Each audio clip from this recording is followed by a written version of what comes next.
This is Road to the Golden Door, where we unpack the proven success formula straight from the minds of Golden Door winners, uncovering the motivation, methods, and the mindset it takes to become an elite performer in door-to-door sales and in life. This is Road to the Golden Door. Now, here's your host, Mikey Lucas.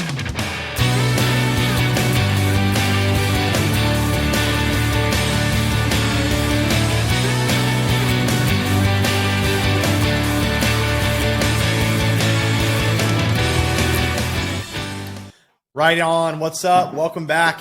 Mikey Lucas here, interviewing Morgan Hurst. Super excited, Morgan. You're a Golden Door Award winner in an industry that is extremely hard to do that in, which is pest control. So tell me a little bit about Morgan for people that don't know you. We've got a lot in common. It's fun. It's kind of cool. You served a mission in Brazil. You speak Portuguese. We both married Portuguese women. And, it's kind of cool. I think we got a lot in common. You've been in door-to-door for a very long time. And, you're a top performer. I think it was really cool. We're both into powerlifting. You talked a lot about this before our call here, about this persona that door-to-door guys get. And as far as the top 1% guys, and I'm really excited to be able to have this conversation with you because I think it's going to be a good one. So if the listeners are you're listening, you're not driving, definitely have some notes out. Morgan has some really, really cool point of views when it comes to becoming a high achiever and becoming a Golden Door winner. So Morgan, welcome to the show. Thanks, Mikey. Excited to be here. Right on, brother. Well, cool, dude. So tell the listeners that don't know who you are, tell us who you are. Yeah. So grew up in South Bend, Indiana. So Hoosier through and through. Started my mission in Brazil back in 2015, came back, went to Brigham Young University, studied actuarial science. Sophomore year, I sold for 3 months, came back, got married to Inez, incredible woman. Went and did an internship junior year, senior year, graduated, got a full-time job as an actuary for Cigna. I asked them to delay my start date so I could get 3 more months of knocking in, hoping I could sell another 200 accounts like I did in my first summer. I sold 415 accounts and made a lot more money than in my first summer. So I thought, maybe there's a career in this, but hey, I worked my butt off to be an actuary. It's a difficult major. So I started working, quickly realized that I was deep into the rat race. So after only a couple months, I quit my job and decided to, invest all my efforts and energy into door-to-door. Knocked my first full summer, did a little preseason, a little postseason, had over 1,000 accounts, and don't have any regrets. I love that. Thank you for sharing that, brother. Yeah. Cool. So you've been knocking. This is now you're going into your 4th year in door-to-door. This will be my 4th summer. Yep. Okay. So tell me, and this is your first year. How many accounts did you hit this year? 1,006. I think is the official number of service accounts. How many? 1,006. Whoa. You're one of those guys. One of those guys. Wow.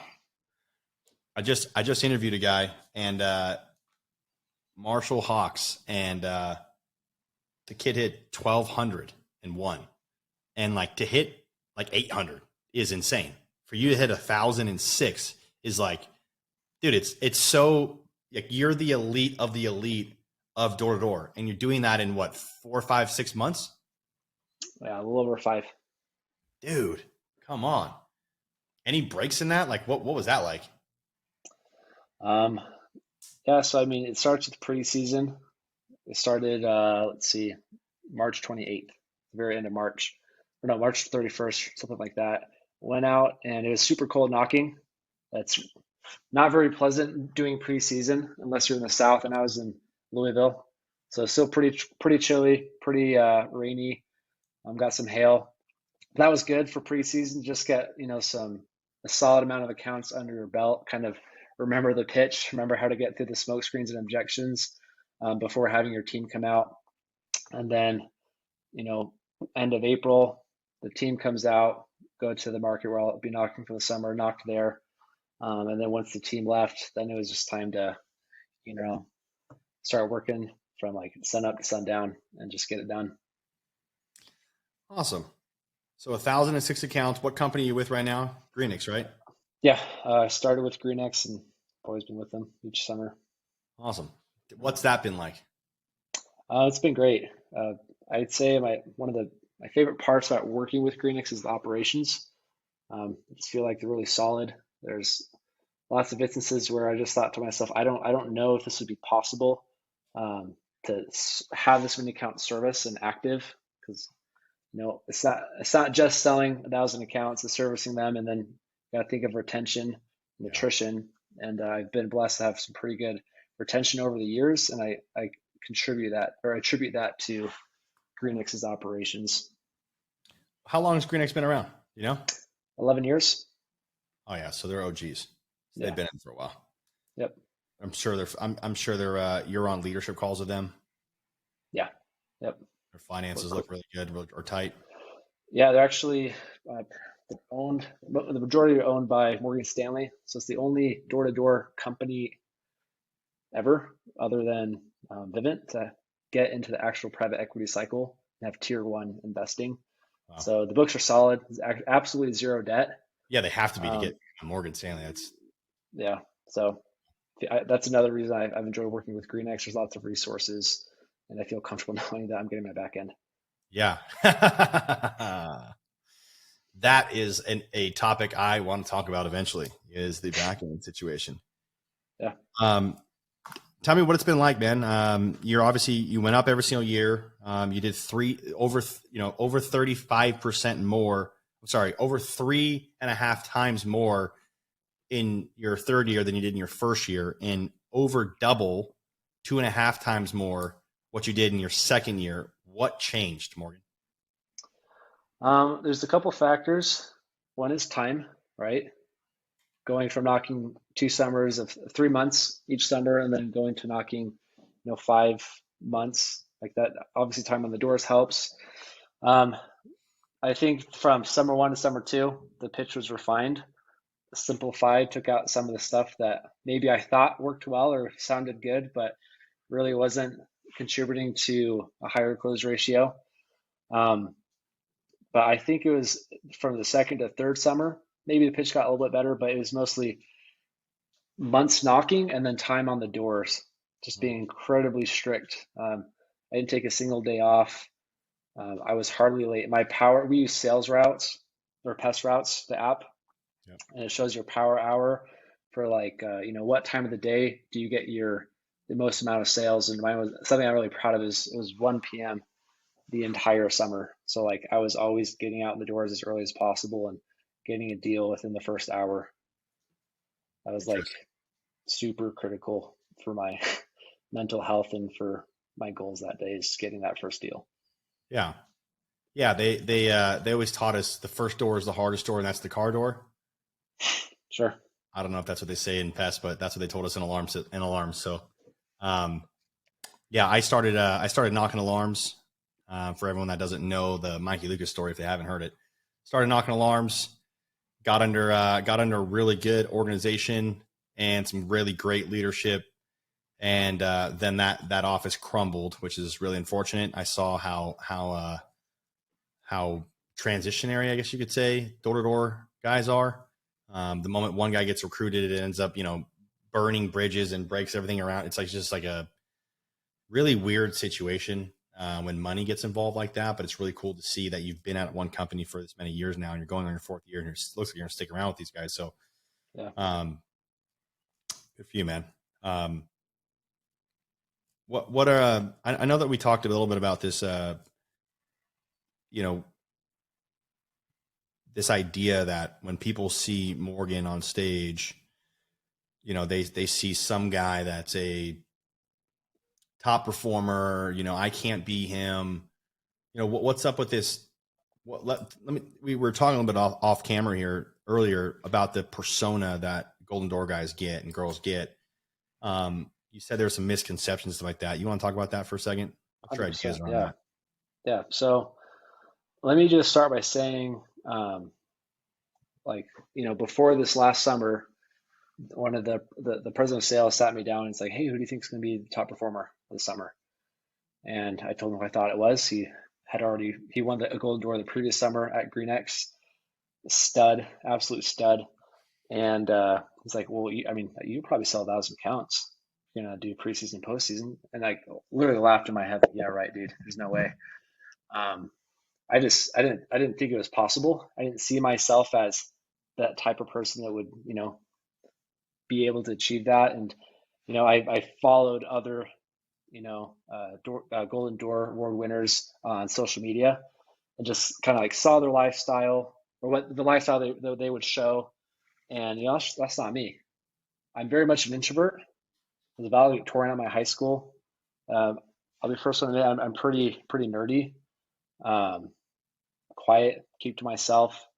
I was okay with sports, but I wasn't like, star athlete or anything.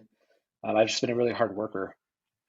And so I guess for me, one of the main persona that I get from these Golden Door Award winners that I saw was that they were like untouchable. That they were like it was like easy for them. I just assumed that they're just so good at it. Like they go out, they sell a ton, like they crack the code or something, and it's easy. But that's really not the case. As you know, there's a lot of I'm sure that there's lots of times we have self-deprecating thoughts where we lack confidence in ourselves. A lot of fear goes into it, a lot of insecurity. And I felt like, midway through the summer, it wasn't until midway through the summer where Bob Nielsen, the president of the company, he stopped by our office and he kind of threw down the gauntlet. He's like, Morgan, like, I'm challenging you from your office to sell 1,000 accounts this summer. Do it for your boys. And I was like, all right, like I did the math in my head. I was on pace. Like, it might as well. But up until that point, and even until the end of the summer, I felt like I was just faking it till I made it. I didn't, the entire time I didn't think it was going to happen, but I was just, doing everything within my power to make it happen, controlling what I could control. Interesting. Yeah, it's a, so there was some motivation behind that.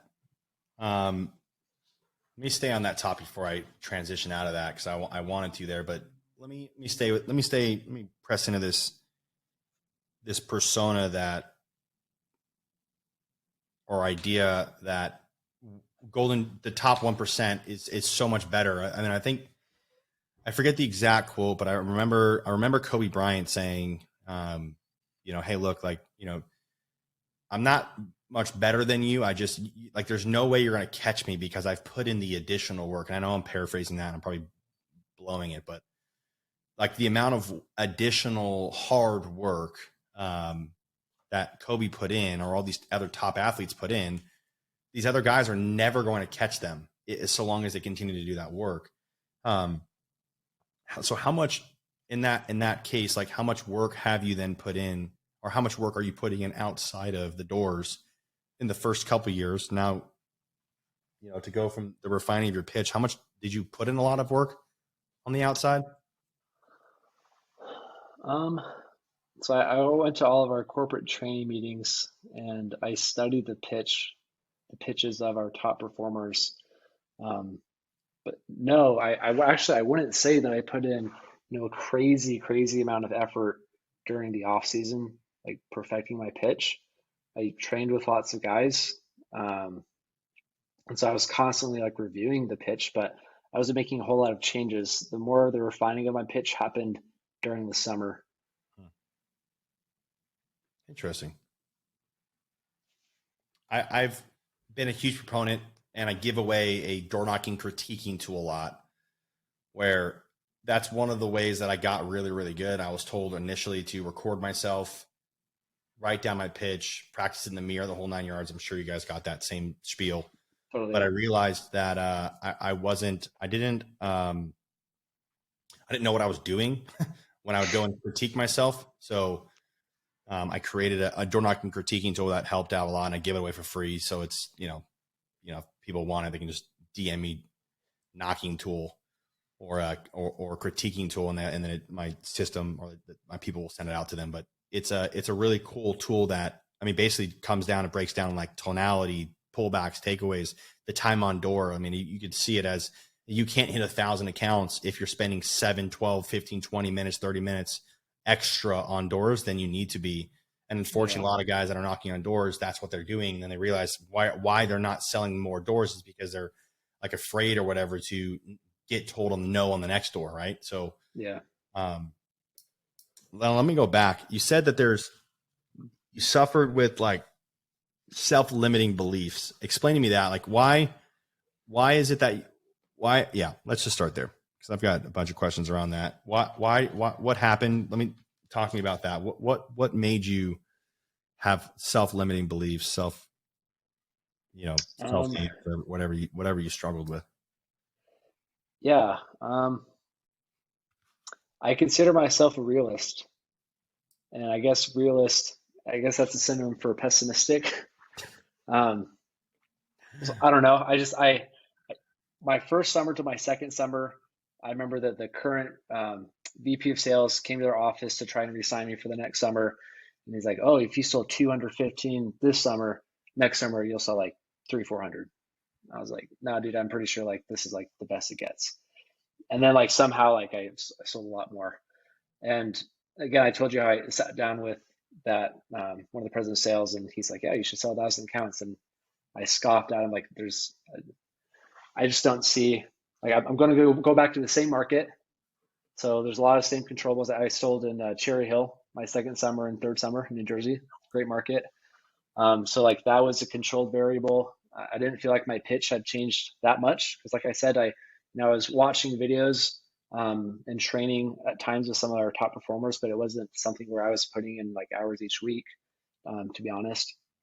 So I didn't feel like there would be enough inputs that were changing that will lead to the different outputs.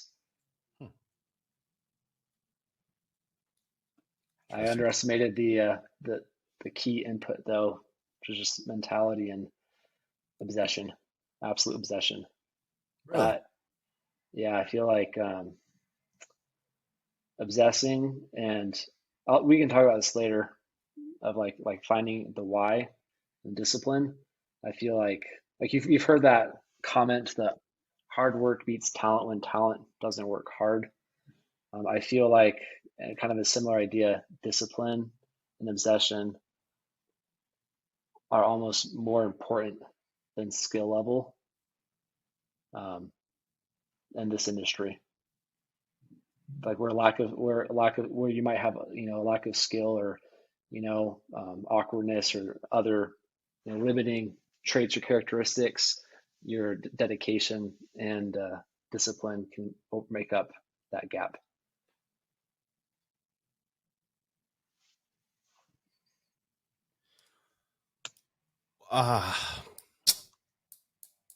Why do you think our generation lacks the discipline and dedication?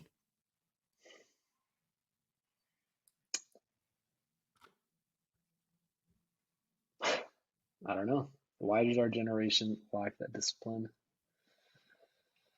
I feel like growing up, I played like in the Christian basketball league and played other like soccer and stuff as a kid, and everyone gets a trophy. No one wants to hurt feelings. Everyone wants to be seen as a winner, and things are kind of given easily. I remember in high school, I mentioned I not to say I'm super smart, because I don't think I'm like a genius, but you were a valedictorian.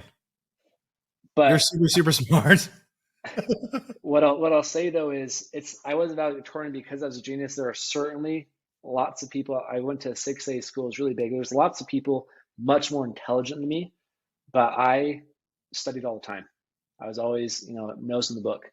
So I don't know, but I saw other students and classmates in like my non-AP classes who like struggled in like this like English class where like the teacher was literally asking us to watch a movie and like fill out a packet, and like they couldn't do it because like too hard for them, or they didn't want to do it. And so like that just kind of, when I was like in some like regular classes like weren't honors or AP, and I realized how easy it was for people to pass classes, like if you didn't want to. And talking to my wife who's from Portugal, we've talked a lot about this, how like she grew up in Portugal. The school systems there and the school systems in America are very different.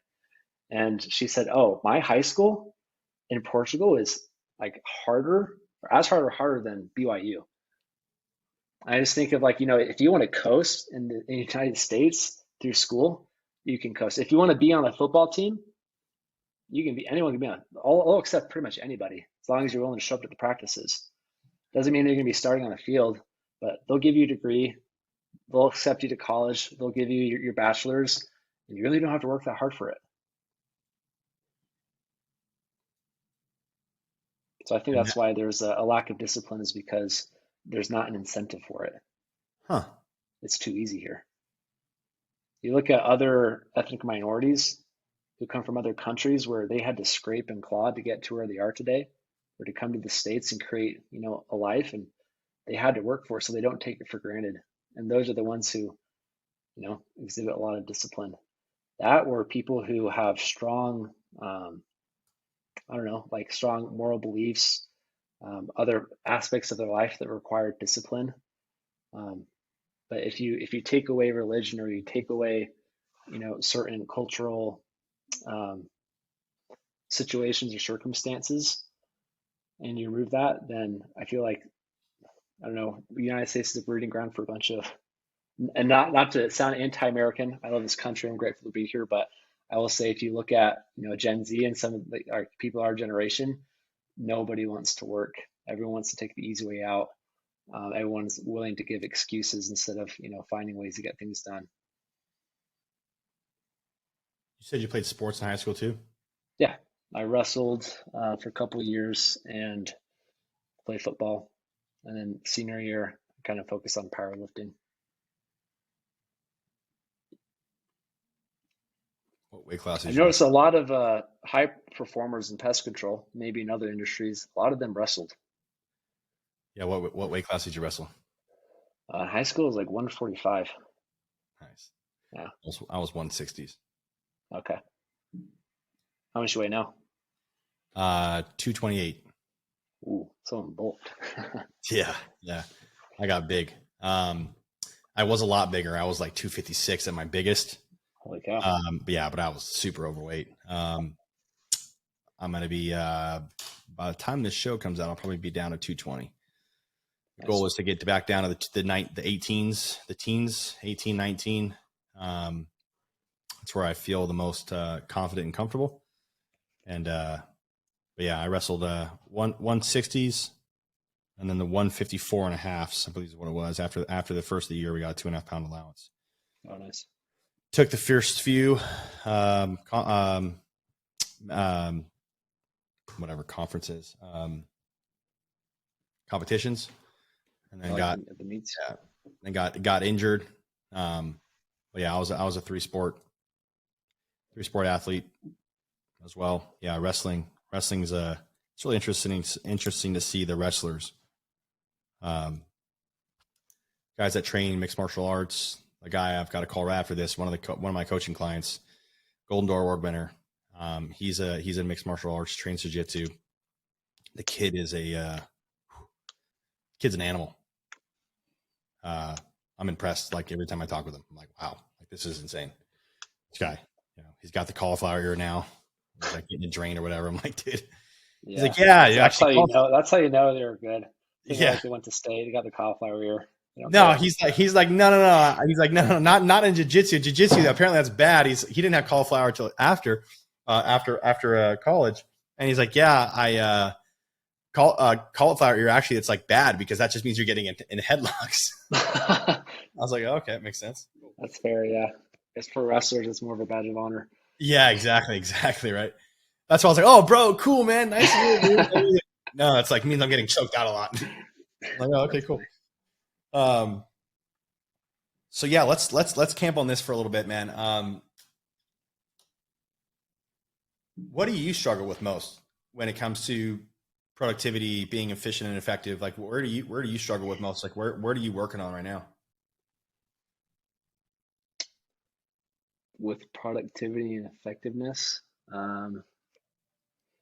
Like, in other words, let me rephrase that question to make it a little clearer. You probably get the question, but in 2022, Morgan could have done this or this or this to become more efficient, effective, and productive. What are you planning on 2023, 2024 to do? I will say my main goal right now is developing future leaders within my organization. That takes precedent this summer. Yeah.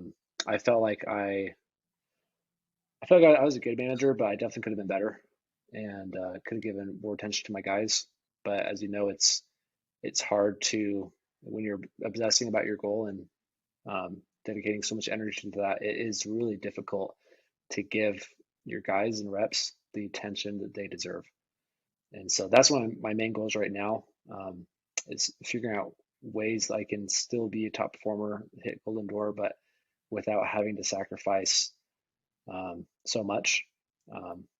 So that's one thing that I'm trying to get better at. One obstacle I'm facing is, how do I help them be successful and give them attention they need?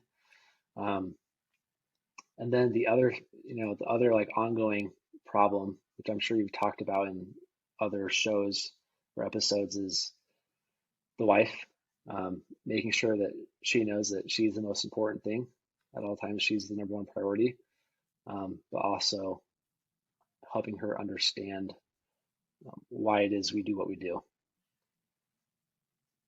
So yeah, those are like the two main things that I'm focusing on, or that I think are looking into this next season, what I foresee as the biggest obstacles in terms of like productivity. I feel like you seem like you keep pretty busy. You keep a pretty tight calendar. I'd say that my calendar stays pretty full too. I'm literally almost always in the office. If I'm not in the office because it's Sunday or because we're going on some kind of company trip. But yeah. All right, let's pick those apart one at a time then. Did you have reps like under you this previous year during your 1,000-year run? Yeah, so I was managing the office at that time. It was a You were smaller office. like basically the manager or co-manager of the office. Like you were running I, this. I was running the show. I was the manager. I drew area for everybody every single day. Yeah. Dealing with people who wanted to quit, dealing with other issues. Yeah, sending people home, bringing people back, the whole 9 yards. Yeah, all the issues with the hotel, housing, logistics. I didn't have a housing assistant, which kind of sucked. I have a brother who co-managed, and he had a rough summer. There were some things that happened that were kind of outside of his control that really created lots of issues too. And other than him, everyone in my office was a rookie. So needless to say, I had my work cut out for me from the get-go. And you still hit 1,006. Yeah. Wow. So is there books you're reading, seminars, things do you have a mentor? Like, who are you asking? What are you doing to, are you speed reading every John C. Maxwell book out there? Like, what are you doing? Yeah, so I have Audible. I like paying the subscription because it forces me to read a book every month or listen to a book every month. So I like to listen to books about sales or about leadership. I'm sure everyone says this, but Dale Carnegie's The OG, How to Win Friends and Influence People, is a must read, like a yearly read. Yeah, honestly, like a lot of success I had came from the help of mentors, not only in telling me, how to deal with certain problems, and making themselves available for me to be able to reach out to them and feeling comfortable to reach out to them at any time about anything. That was huge to feel their support, but then also more than say, oh yeah, you should do this or this is how you handle it. They were always more than willing to, take the responsibility and say, hey, I'll take care of this. I know you got your hands full. You go out to area, I'll talk to this guy for you. And so I got to thank Ben Sterling, Dallin and Hart, and Scotty Pugmire is the other rep at GreenX who sold over 1,000 accounts this summer.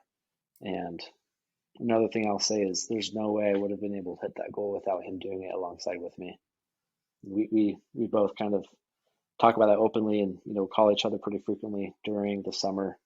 When one of us had a quote unquote bad day, where most reps are like, "Dude, you kidding? I'd love to have that kind of day."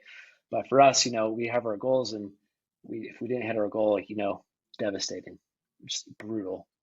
And I didn't need to say anything, but 10, 11 o'clock at night, I get a call from Scotty. "Hey man, way to kill it today. Rough one, was it?" Yeah, it was. "What happened?" And he's just always there, willing to listen and be supportive and just truly be a brother. And I try my best to reciprocate that, but honestly, I couldn't do it without him. He was crucial. How many did he hit? I don't know, 1,000 something as well. He did more revenue than me. He had a higher ACV. Scotty's back-to-back Golden Door Award winner at Green X. Yeah, I saw that. Yeah. You should interview him. He's incredible. One of the best guys you'll ever talk to, hands down. Yeah, my team actually just reached out to him. I saw that you posted it, so I sent it over to my team. So we just, it looks like we just reached out to him, so we'll get him on the show. Looking forward to it. Yeah. So Scotty, you and Scotty, I'll get back to the leadership thing here in a second, but you and Scotty, you were going neck and neck.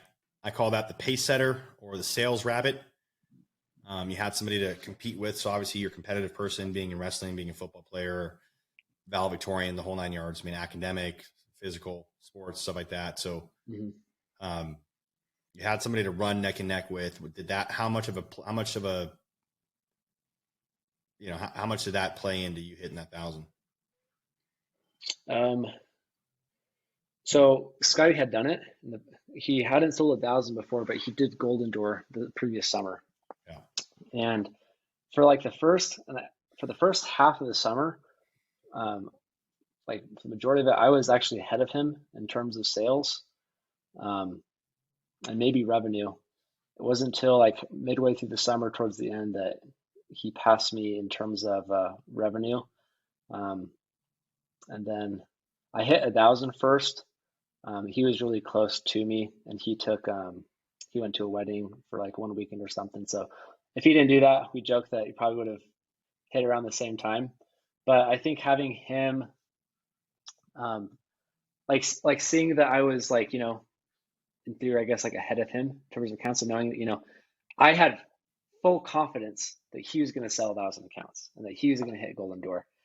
And for those who served missions, the LDS Church, I think of it kind of like how you see your investigator, how you teach them to, stop drinking, pray, go to church, stop committing adultery. And if they do any one of those things, you are so sure they're going to be blessed for it. But then when it comes to yourself as the missionary, if I do, or in day-to-day life as a regular person, if I do X, Y, Z, it's harder to have that same faith and hope for yourself. It's easy to have that faith and hope for other people. I don't know if that makes sense, but it does. I was just very confident and sure that, Scotty's going to do it. Yeah. I don't know why Scotty would be able to and I wouldn't. That's just, something that I guess speaks to my, I don't know how I see myself, but yeah. So seeing him and seeing that I was, on pace with him or outpacing him for the first part, that gave me confidence. Hey, I can do this. I'm a big numbers guy. I had everything tracked out in Excel, built all the formulas. This is how many I have to hit every single day. As long as I'm above this average, I'm gonna be okay. This is how many knocking days I have left. I just always knew every morning, every night, exactly where I stood and how close I was to the goal. Like I said, I kind of obsessed about it. It was important having him there with me, because if he had, a not so good day, not that I was happy in his lack of success, but it encouraged me knowing, hey, I know Scotty's going to hit it. He had a bad day. I've had bad days. I'm going to have some bad days. It's not the end of the world. Something I tell myself constantly was, one day does not a summer make. 1 week does not a summer make. 1 month does not a summer make. It's just a game of averages. It's a marathon, not a sprint. I love that. So let me go back to this leadership thing, and then we'll get over to the next one. So what are some of the, you said you kind of obsessed with stats. So what are some of the stats you're looking at when it comes to your leadership within your guys? What are some of the things you hold them accountable for? Yeah. So, how many points of contact they have with their recruits. I say that they have to have at least 2 interactions with every sign guy. And interaction can't be a text. It needs to be face to face or a FaceTime or a call. If their reps are unable to do any of those things and you have to default to texting, it has to be like a full-on conversation, not just like, hey dude, like how you doing? Cool, like I saw you went to this place, like how was it? Cool.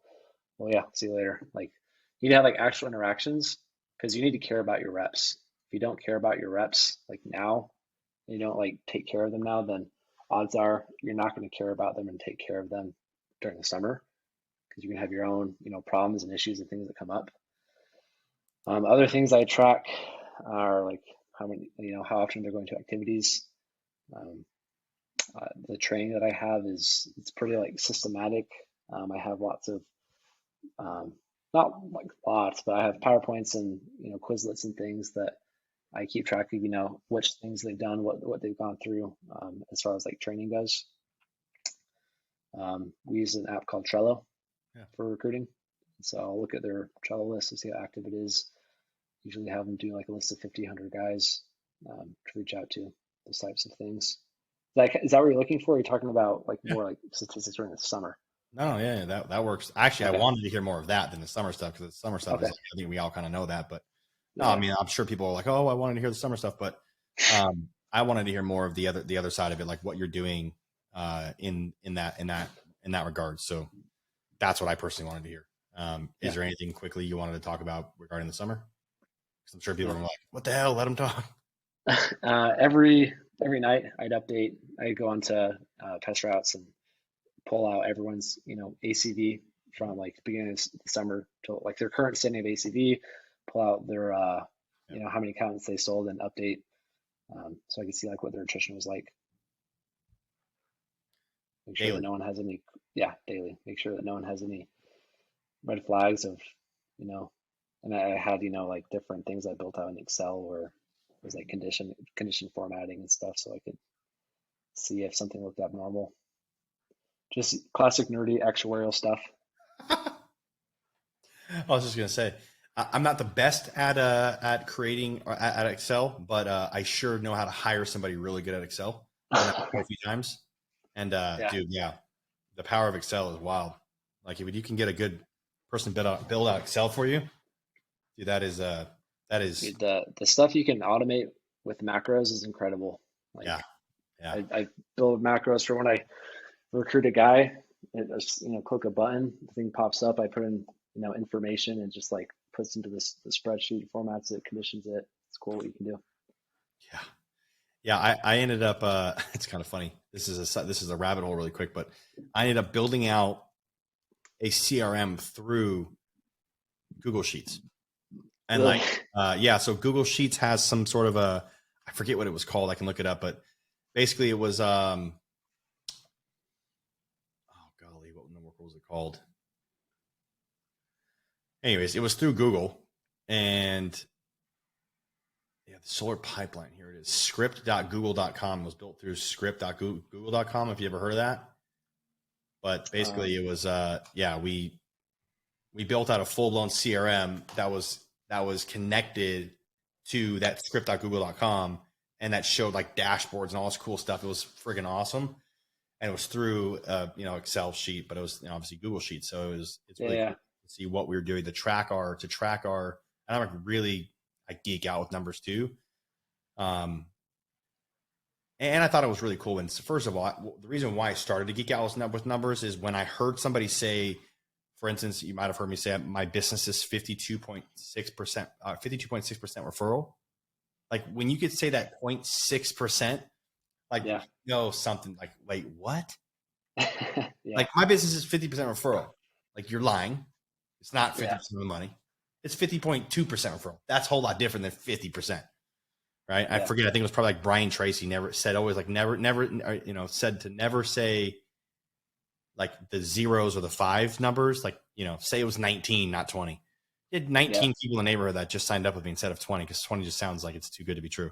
Sounds fake. Yeah, it does sound fake. So I don't know, rabbit hole there. But yeah, I'm really big into numbers as well myself.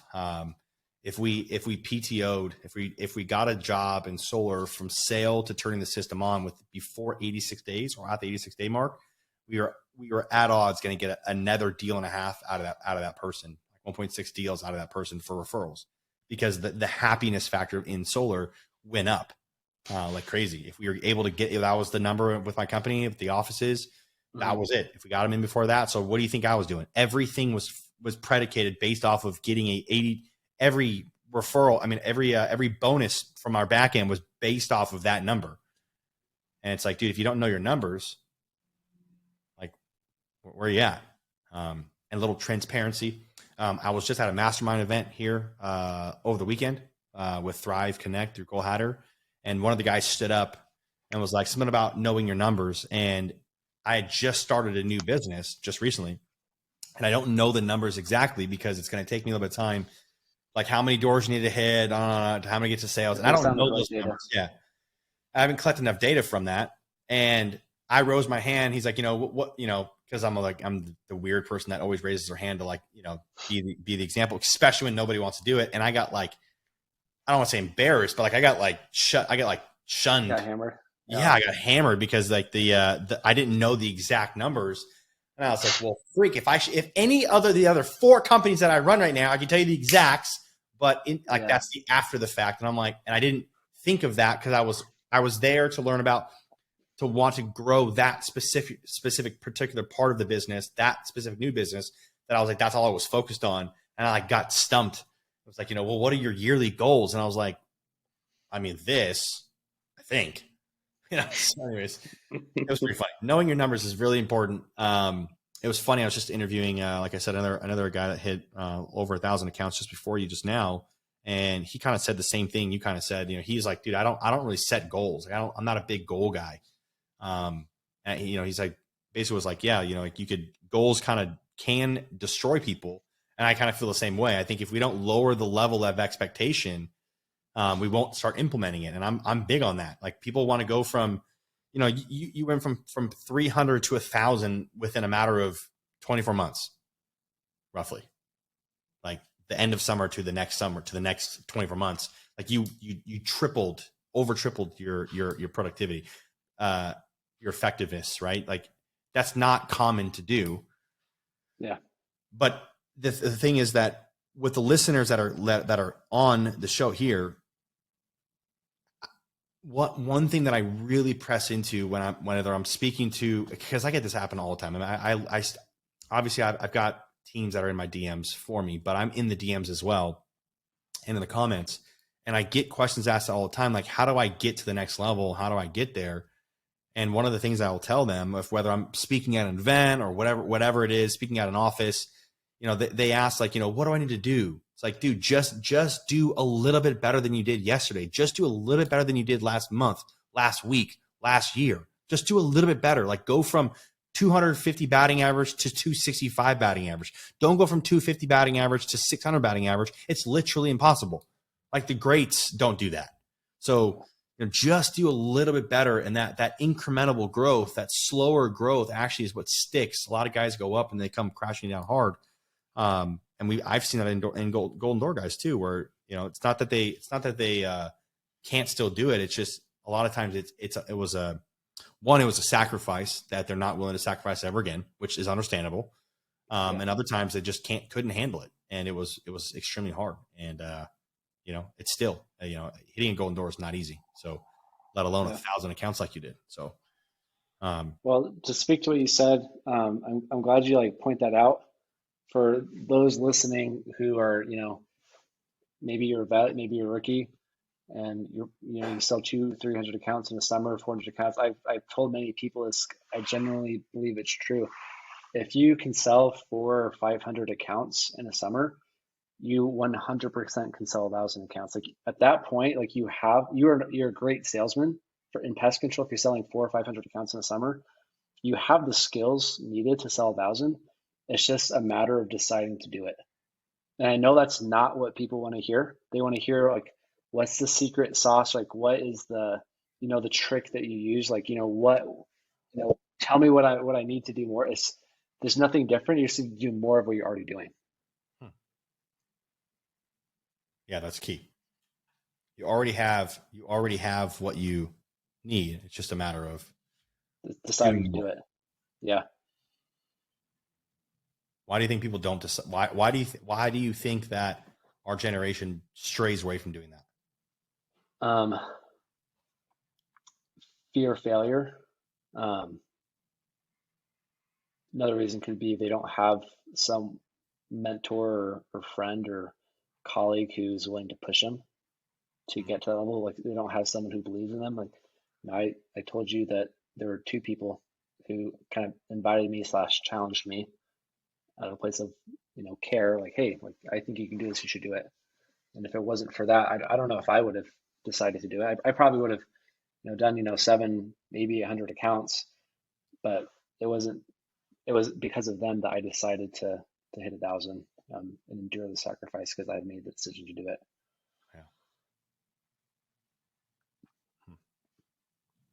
Yeah, I hope the listeners caught that. If you didn't, go back and listen to that. Rewind that about 4 minutes and re-listen to that over and over and over again.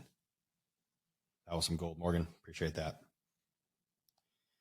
All right, before I get out of that topic, because we're kind of sinking in that topic in a good way. Let me transition to the second part, marriage. I just got recently married, and I didn't date for like the first 6 years of my door-to-door career, 7 years of my door-to-door career. Started dating, realized that what we do is a whole lot different, and the girls that I was, attracted to and dated at the time that met most of the non-negotiables and the negotiables and standards, a lot of times could not hang with the superpreneur, the top 1% sales professional that's out there getting after it. It was very hard for them to do that. So these girls didn't make it past a month, 2 months max. And, then I found my wife, and I don't want to say we didn't struggle through the same thing, but because we did, but she struggled better. She understood. And maybe that was because that's what I needed. I don't know. Maybe God just did that, or, he made me go through a couple girls to, realize that, like, how to really explain this. Cause like I said, I hung up my jersey for 6 years, went and did door to door, got, better mentally. Because I was a synthetic heroin addict for a long time. So I used Oxycontin for a very long time. So I was all messed up in the head and in the heart and the soul as well. And obviously financially it was pretty gnarly, but got better, got clean, and I could say definitely door to door changed my life. God saved my life. Door to door changed my life. So when we were going through our dating situation, probably a lot like you and your wife, we had struggles with the time. I guess you could say the time, like how much time am I spending with my wife? How much time, at that point, my girlfriend, how much time am I spending with her? How much quality time? I read every freaking book you can out there on love languages, love and respect, all his and hers, whatever, right? Like I've read all those books out there that would, and I mean, people tell you, oh, well, you can't prepare for marriage. Like you're just never going to get there. It's almost the same thing about not being able to prepare for a kid. I'm like, so basically you want me to start a business and never read one business book. Like that's not going to give me any advantage. And it absolutely does. So I'd be interested to hear kind of seminars or books, people you watch or questions you ask or mentors you have in the relationship, what they've taught you. But we struggled a lot and still kind of do with the whole time thing. And, we've gone through it now, but I like to say that I continue to have to cast the vision to my wife of where we're headed and why we're doing what we're doing. And she tends to get right back on board once that happens. But it's a struggle, man. It really is a struggle bus. I asked all these, multimillionaire, mentors of mine, and ask them what to do. And sometimes they have good answers and sometimes they don't. So that's kind of what I've struggled with you and your wife. If she's anything like mine or my sister, they're all Portuguese. So I know that She's going to be strong, independent woman. Dude, bro. You get a little fiery. Yeah. So tell me, man, what is your wife like, and how has it been being a top producer, being an entrepreneur? Like, what does that life look like? You've been married since you started in Door to Door. Tell me what that's been like. Well, my wife is perfect. She has no flaws. You should probably stop listening now. No, like she's incredible. We started dating in 2019, and I was working at the MTC. Her cousin set us up. Originally, I was like, I really don't want to mess with the whole foreign thing. Like, no offense to anybody. I was worried about a language barrier. I was very content and happy to marry an American. And then he showed me a picture, and I was like, all right, dude, set it up. Like, I'll take her out on a date. And it wasn't really love at first sight. I'm pretty reserved, and she was kind of shy. And being the gorgeous woman she is, she, I think, was used to guys being really flirty and confident, and that's just kind of not who I was or how I was. So I wouldn't say we fell into love, but we grew into love. And what attracted us, it's been a long day. What made us so attracted to each other, I think, was like the goals we had in life, and our character.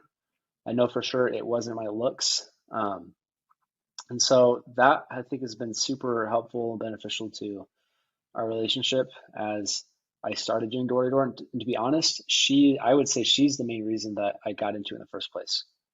I had a friend who tried to recruit me my freshman summer, and I told him, no, I have to take these actuarial exams. And that's when I met her. So I guess I'm glad I didn't sell my first summer. And then second summer, I was going to get married in August. That's why I only sold for 3 months. That last month I got married beginning of August. And I decided to sell because I wanted to have money for our wedding, and I wanted to have a good financial basis. I think for any of you who are looking to get married, you're younger like I was, I think it's good to have your finances straight. Doesn't mean you have to be filthy rich, but I think that having a good financial basis goes a long way in a marriage with not having to stress about money, because there's so many other things to stress about. And so I wanted that, and I was really scared to do it, being, studying, actuarial science, being kind of a more quiet person, more of an introvert. I didn't see myself as fitting that cliche summer sales Provo bro. It's not who I was at all. And she just pointed out, hey, look, if your friends can do it, why can't you? You're just as smart or smarter, or just as hard worker, or even more dedicated than they are. Like, why not? And so she was the one who convinced me and sold me on the idea that it was okay to bet myself and just go for it. And then after I graduated college and decided to be an actuary, and when I felt like I was running the rat race and realizing, our earnings could be a lot higher, we could probably live a much higher quality of life a lot faster through sales. That was a huge decision to make, to walk away from, otherwise really great industry, a good career, really steady, safe one, paid well. I enjoyed it. But she was fully supportive of whatever decision I made. She wants to be a PA. At the time, she wanted to be a doctor. Before that, she thought about dentistry. So she knew for sure she wanted to do some kind of postgraduate studying. She also knew that if I was to do door to door and have to relocate each summer, that would be almost impossible for her. But her being the selfless woman she is, she said, hey, if you feel like this is what's best for our family and this is what you want to do, I'm willing to put my career on hold so that you can do what you feel like you need to do. And so that support has been amazing, and doesn't mean that we've ever second guessed ourselves or thought, hey, did we make the right decision? Obviously, a lot of prayer and thought went into it, and actually had one of the most powerful spiritual experiences of my life upon, pondering that question of whether I should quit my job and do door to door. And it was very resounding, like, yes. And so, without that kind of experience, I don't know if I'd have the guts to be able to make that move or that transition. I didn't really have any downline at all. I didn't have any prospects, and not being, a 1,000 account rep at the time, I thought, the majority of my money would be made through like leadership and management and like, growing a big team, which I don't know, it just I didn't really have any evidence that was going to even happen. So, during the summer, so my first summer we were engaged, but she wasn't with me. She was studying. So we long distance and that was difficult. My second summer, at that point, we were already married, but it was just supposed to be, quick 3 months, cash grab, come back, start my full-time job. And we, again, were separated. She stayed at our apartment in Utah because we didn't want to leave our apartment, our cheap little student housing. And so she stayed back. And again, that was hard. I flew her out 2 times that summer, went to New York and went to Philadelphia. That's always hard being away from the spouse. And then this last summer was the first time where she actually was knocking with me, or not knocking with me, but in market with me while I was knocking. And we stayed at like an extended stay Residence Inn by the Marriott. And that was like, at the time she tried to keep it to herself, but over time I realized this is just so hard on her. We didn't have a second car. So she was literally, for lack of better words, trapped in a hotel, a dark, dingy, an extended, ugly Residence Inn extended stay. Smells like pot probably at all times. A day. Yeah, there's always someone smoking on the doorsteps outside. Not that the place itself was really that bad, but you don't feel happy living there, But most of the people around you are not in a great situation in their life. Not that it's dangerous. Right. They're bad people, but different type of people that we're used to living next to as neighbors. Yeah. So yeah, like I realized she made a huge sacrifice to do that and to support me, and she voiced how difficult that was, and I don't know if I would have handled it any better than she did. Yeah, that was definitely something hard, and we're still processing and rebuilding and strengthening our relationship from those scars that were had during the summer, from the time being separated and just all that went into that, and trying to figure out how careers are gonna coalesce, and when we're gonna start a family. There's lots of things we're still trying to figure out, but we're trying to do it together and to be respectful of each other's desires and ambitions. I don't think it's fair for her to say, oh, well, you're a great salesman, and because you're great at it, that means I can't be great at something else. So it's hard for us to find that balance where I'm able to do what I want to do and pursue my goals without inhibiting her from doing the same. That is definitely the struggle. I've asked that question to a lot of the multimillionaires that I would trade places with that are making 163 million, 180 million, 150 million a year, or have net worths of that. And it's interesting because every single one of them had their wife in some way, fashion, or form working with them with one of their businesses that they owned. This is a question that I asked to the guys in the Avengers Mastermind, $100 million mastermind, when I was telling you about earlier. Yeah. And the hard part that I had was that my wife is not into sales or into, even though everything's selling, but she's not into doing what I do. She doesn't want to run an energy fund. She doesn't want to run a software business. She doesn't want to do that. So I struggled with that. I think I'm struggling well, but I struggled with their answers because their answers to me were, pretty much. And again, there was way more context to it that we get into later, but the answers were pretty much like, our wives work with us in some way, fashion, or form. So pretty much not get over it, but they gave me outstanding answers, just so you know. But I'm saying that one factor was in that I didn't put it two and two together until after the fact, but that their wives worked with them. So that was something that my wife and I would not do well working together. I'll tell you that. Yeah. I know of She, lots of other door-to-door guys who have their wife act as like the office assistant and yeah, kind of play that role. It's not something that she's expressed a desire to do. I'm sure if I right, were to ask her, she'd do it because she loves me, but I right. don't think she wants to do it, so I haven't asked her to do it. Yeah, and in the same case, mine did the same thing when I was running the solar companies. You know, my wife, girlfriend at the time, was like, "Hey, let me help out in any way, in one way or another." And it was definitely hard for me when she was helping out. Like I gave her a ClickUp account and got her in and whatever.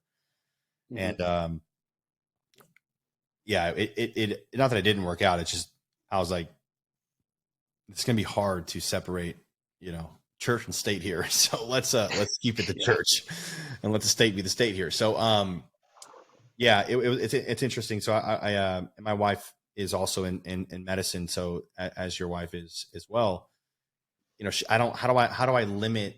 It's one of the reasons. It's one of the main reasons why we moved out of Vegas last year.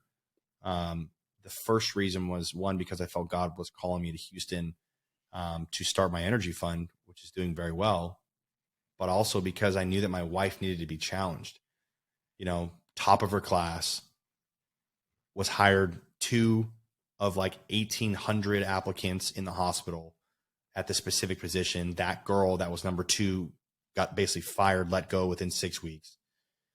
Her position is very, very, like, every time I say she works in the pediatric intensive care unit, people go, whoa, every time, right? Yeah. Kids, ICU. How do I continue to, as my wife being top in her class, and knowing my wife and studying my wife, how do I continue to lead her and keep her challenged, because she doesn't want to work in the business. Like, she doesn't care to do that. She wants to do what she's great at. And that's one of the things I'm assuming your wife wants to do as well. As her family came over to America, I'm assuming she had this Her idea that family's still in Portugal. was She shift. came by herself when she was 17. Whoa, Yeah, when I say a strong, independent woman, like that's who she is. straight Um, up. Wow.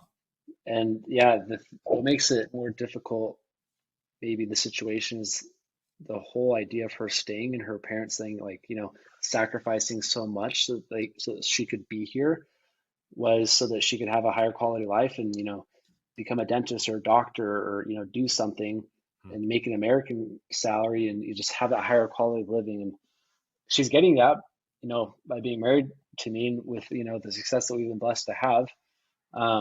But I think it's hard for her to see that, what she's sacrificed, like leaving her family to study in the United States and to pursue a career. And another thing that listeners need to understand is that in Portugal, both spouses work. Like in the US, especially, like I feel like in the LDS church, like it's really normal for, mothers and wives to stay at home. Yeah. That's really not the case in Portugal. So like she's never seen herself as just being a homemaker. Yeah. She wants to have a profession and do something. And so I think that kind of adds complexity to it as well, where she feels like she has these expectations from family members and friends, and, like, oh, like she sees her friends graduating college and like getting careers, and she feels like she's not progressing because she's graduated, and now she's basically waiting for me, or waiting to figure out the next step. Something that's helped us, or helped her, saying like I'm okay with waiting, is kind of like what you said, reviewing, hey, this is why we're making these sacrifices. These are our goals. And if you've heard of like the why process, I actually just heard this recently. Okay, what's the problem? Okay, like, why isn't this happening? Oh, because this and this. Well, why? When you finally get to like the root of the problem, or in this case, the root of, what we truly want, it's not necessarily that she needs to be a nurse or a PA or a doctor. I think what she really wants is some kind of level of importance. She needs some kind of accountability, something that she can put her work and effort into that she can be proud about. And then the other reason why she wanted to pursue one of these careers is for the money, to have a higher, quality of living. And so what we've talked about is, well, if I'm able to create that wealth that we want and create that quality of life, and you're able to take the time that you have and find other ways to be able to, invest your efforts and your intelligence and your work, and energies into something else to create something that you're proud of, then does that ultimately achieve the same goal of, you studying, getting this degree, this postgraduate degree, and then having this job? Maybe it does, maybe it doesn't.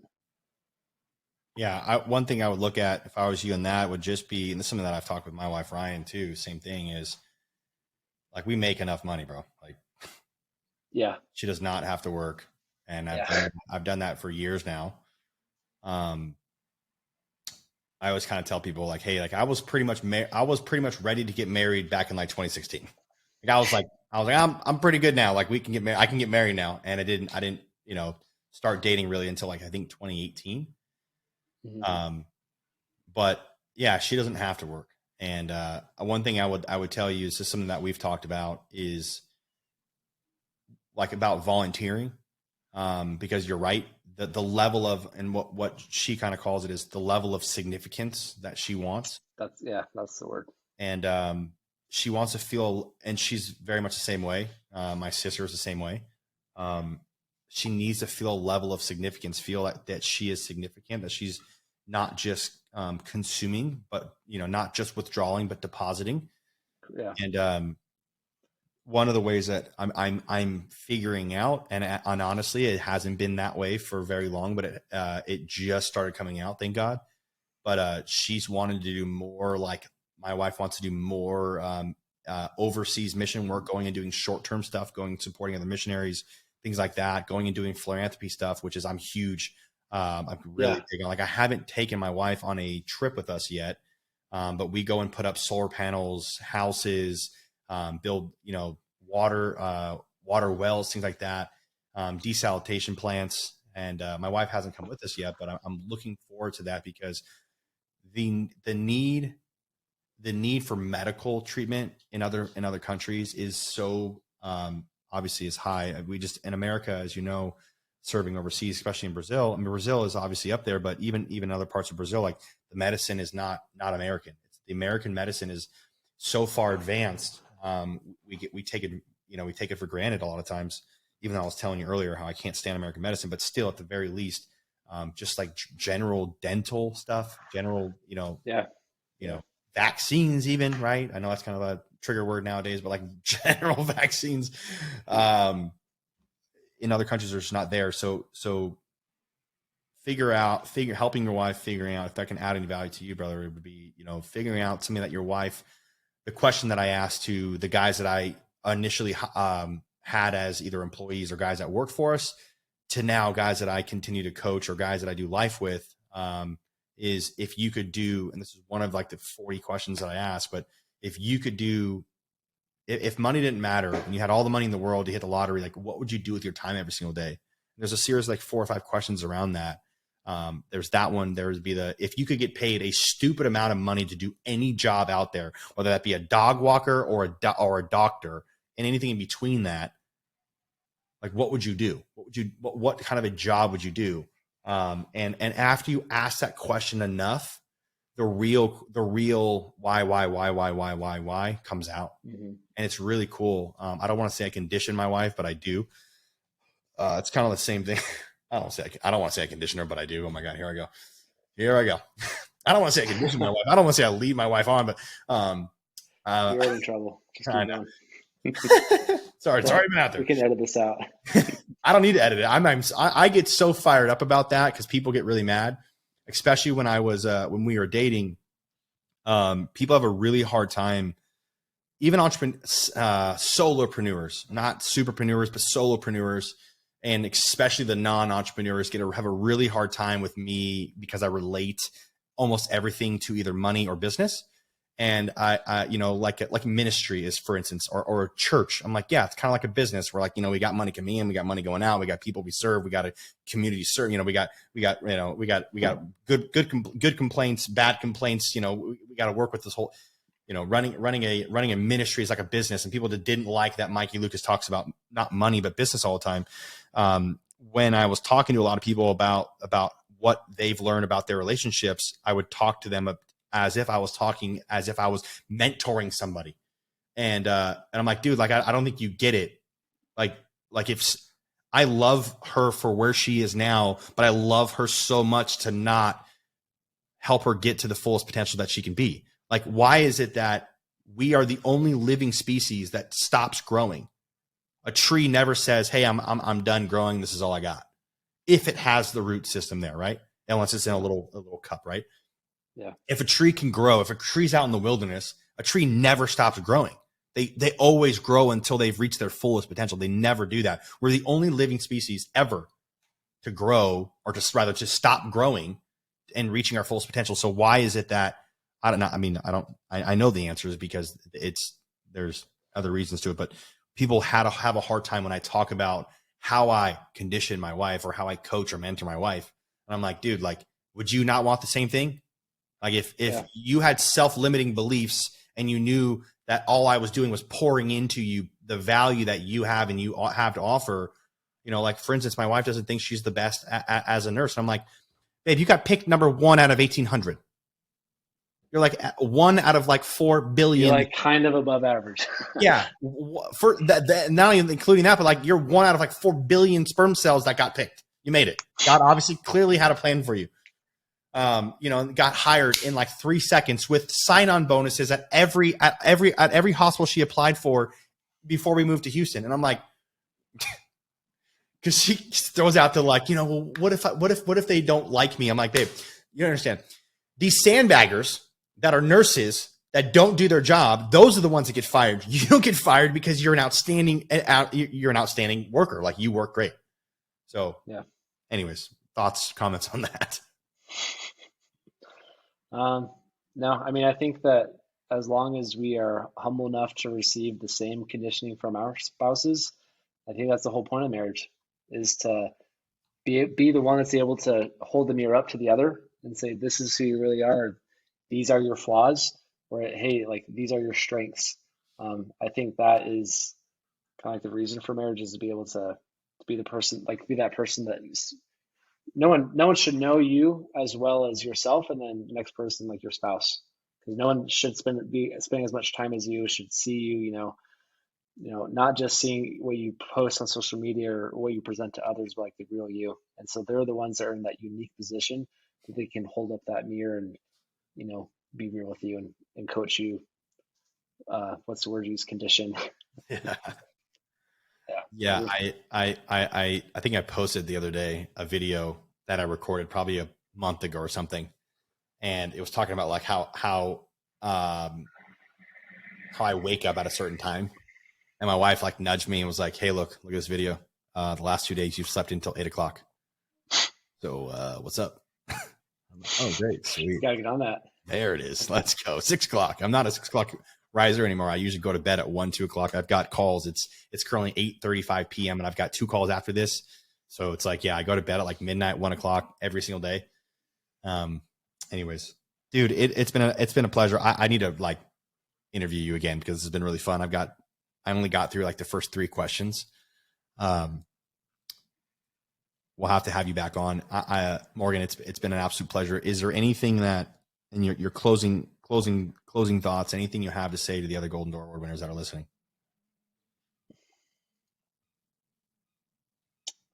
Don't be afraid to be genuine, be humble, to let your reps know that you doubted yourself too, and be human. There's a lot of pressure in the industry to, like I said, seem untouchable or, be this, Hollywood star, this movie character, bigger than life, but we're not fooling ourselves. There's no reason to, pretend that we're not as susceptible to, shortcomings and mistakes and fears and doubts and,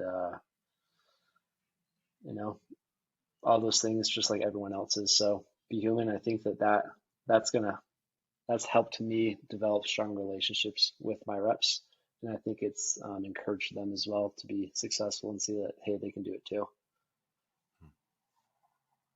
Thank you. Dude, that was a really good show, man. Morgan, you're an outstanding individual. Appreciate that. I'm gonna have you come back on, dude. I will say there's like one epiphany. This is more towards the audience of people who, 2, 3, 400 accounts. The epiphany I had of mentality that I would really like to share. If we don't have time now, I'd love to come back on and talk about it. Yeah, sure. Go ahead. Something that I realized during the summer, and I think that this was kind of like the game changer, was there's 3 main motivators in life, and money really isn't as strong as a motivator as people think. That's why when I'm training my reps and I have them make vision boards, I tell them to not focus on money but other things. But like the 3 most powerful motivators that I found is love, fear, and pride. And of those 3, this doesn't sound very romantic of me, but I think the strongest is pride. And if you're able to associate your identity and character with, and if you're able to connect your worth as an individual to your success as a door-to-door salesman, or to your, ability to be a good disciple of Christ, or a good husband, or whatever it is, if you're able to attach that identity and your self-worth to that thing, then I guarantee that you're going to be able to achieve the goals that you set for yourself and be that person, because pride is such a motivating thing. I don't know if that makes sense, but that was just like something that I saw, and that was like, if a friend was asking like what's the secret, or like what was the game changer, it was that I had quit my job, and people were like, you're crazy. Like my previous employer was very actually like really rude, and it was like, oh, that's ridiculous that you quit this job. No one's quit from us to especially like go knock doors. Like that's absolutely insane. And so I kind of had a chip on my shoulder and had something to prove to my wife, to my family, to everyone, that hey, like in what I've chosen to do, I'm going to be the best at it. And it was that pride that what it's kind of enabled me to be obsessed. The pride, the love for my wife, wanting to support her, and then the fear of failure, the fear of consequences for the decision I made. And those 3 motivators were enough to be able to withstand like the sacrifices and the hardship and the pain that it took to sell 1,000 accounts. So I just wanted to share that with listeners, of people who are trying to level up. It's finding a way to tap into those core emotions of pride, fear, or love.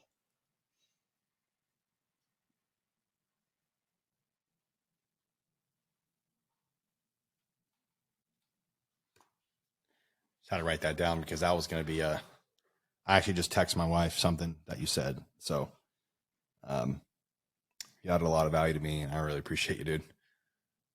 Thanks, man. If I didn't have a call right after this, I would just continue to go, because this sounds like it's going to be a Joe Rogan podcast edition, about 3 hours.